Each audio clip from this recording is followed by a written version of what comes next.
Han har boet i Danmark i 27 år. Han ser det her land som sit. Men trods det overvejer han lige nu at drage i hellig krig. En krig, hvor også Danmark er fjenden. Fra hele Europa tager flere drenge og mænd i alderen 16-25 til hellig krig hvert år.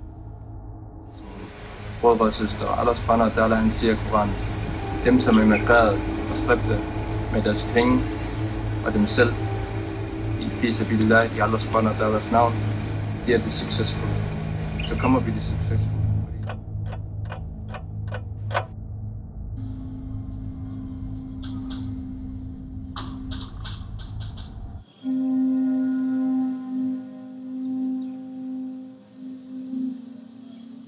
Nu skal vi møde en ung mand, som har valgt at stå frem og fortælle om hans forhold til oprørsgruppen Al-Shabaab.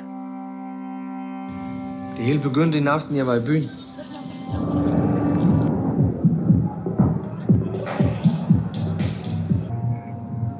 I lang tid har jeg drukket alt for meget. Hver dag. Jeg var hele tiden på jagt efter en ny fest eller nye piger. Folk sagde, at jeg havde behov for at tage mig sammen. Jeg vidste, de havde ret. Jeg kunne ikke gennemføre min skole. Jeg blev uvenner med min familie. De forstod ikke, hvordan jeg kunne leve sådan, når jeg nu vidste, hvordan en god muslim bør leve. En dag blev den unge mands liv ændret. En somalier, der hedder Mohammed, og en anden somalier, der hedder Abdi, trådte ind i bussen. Jeg kender dem lidt i forvejen. De sagde til mig, at jeg har levet et dårligt liv. Vi talte om, hvad der var det rigtige liv, når man er muslim, du ved. Mødet med Abdi og Mohammed ændrede mit liv. Den unge mand følte, at han ikke havde en identitet, og vidste ikke, hvad han skulle gøre med livet, og havde ingen retning i det. Så inden længe var han med i en gruppe, hvor andre unge havde det på samme måde som ham. Vi var 6-7 unge somaliske mænd. Vi var alle forskellige, men alligevel ens. Og vi havde alle sammen vores problemer i vores liv. Vi blev brødre. Jeg har aldrig før haft venner som dem. Vi snakker om Koran, om politik, om retfærdighed. Og selvom vi alle var fanget mellem vores somaliske traditioner og den danske måde at leve på, så havde vi alle en stolthed, som jeg ikke var vant til. Det var en slags familie. Vi hjalp hinanden med alt. Som et rigtigt brøderskab. Det har jeg aldrig oplevet før. Al-Shabaab er en somalisk militant oprørsgruppe. De kæmper for islamisk styre i Somalia og resten af verden. Al-Shabaab kæmper mod den vestlige støttede regering.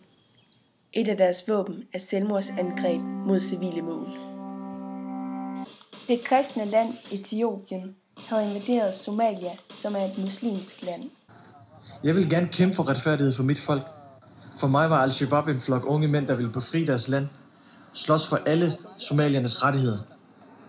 Vi ville gøre modstand, fordi det virkede, som om det var det eneste rigtige at gøre, forstår du? Vi mødtes i nogle tomme lokaler i København. Vi ville gerne tale med en af Al-Shabaabs ledere.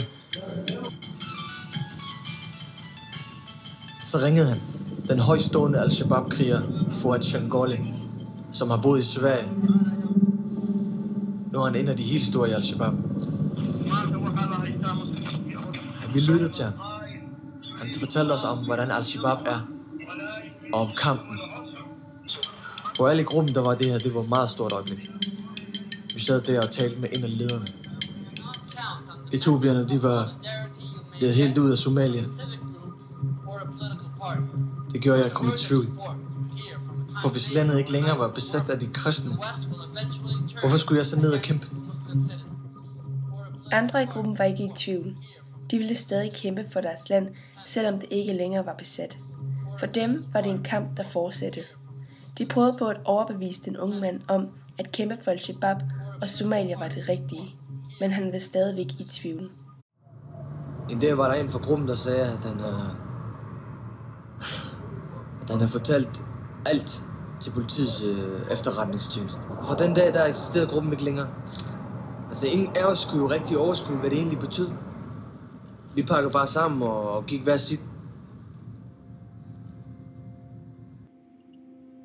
Jeg mistede noget vigtigt den dag. Gruppen var som en familie for mig. De var mine brødre. Jeg vidste ikke, hvad jeg skulle gøre nu. Den unge mand følte, at han ikke havde et hjem længere, og han var havnet i det samme dybe hul, som han var i fra starten. Han havde 2 valg. Han kunne tage til Somalia og kæmpe for Al-Shabaab, eller han kunne blive derhjemme i København og være ensom. Han valgte det sidste. Mohammed, Abdi og Hassan tog fra Danmark til Somalia for at kæmpe for oprørsgruppen Al-Shabaab.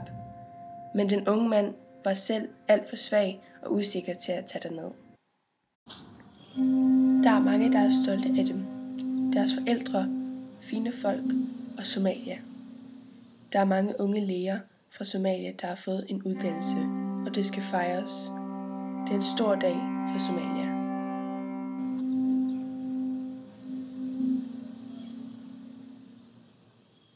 Ham med kameraet, det er Abdi. Han tog til Somalia for at kæmpe for Al-Shabaab. Han var med i den unge mands gruppe. Han ligner en journalist på arbejde, men han er der på grund af en mission. En mission, der skal fuldføres.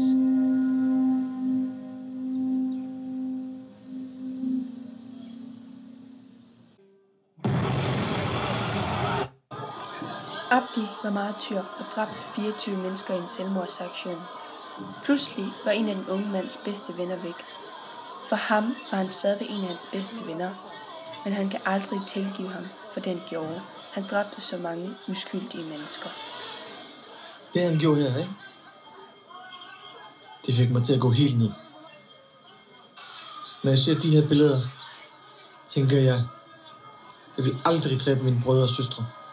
Ikke mig. Men Abdi var hærdet. For ham gav det mening. Du ved, at ofre sit liv og mange andres for det, han troede på. Lidt senere døde Hassan i en selvmordsaktion i Somalia og dræbte 2 FN-folk. Den unge mand har nu mistet 2 af sine bedste venner fra gruppen. Mohammed fra gruppen kæmper stadig for Al-Shabaab i dag, og hans far Abdukar leder efter ham. Abdukar kæmper hans egen kamp for at få en søn hjem igen. Da gruppen den gik i opløsning, der gik mit liv også i opløsning. Forstår du, jeg er helt på bunden. Jeg drikker for meget og har masser af problemer med politiet. Min familie vil ikke se mig mere, når jeg drikker. Jeg har ingen venner tilbage. Så jeg savner mine venner i gruppen. Jeg er i live, men jeg kan kun tænke på dagen i dag. Jeg ved ikke, om jeg er i morgen.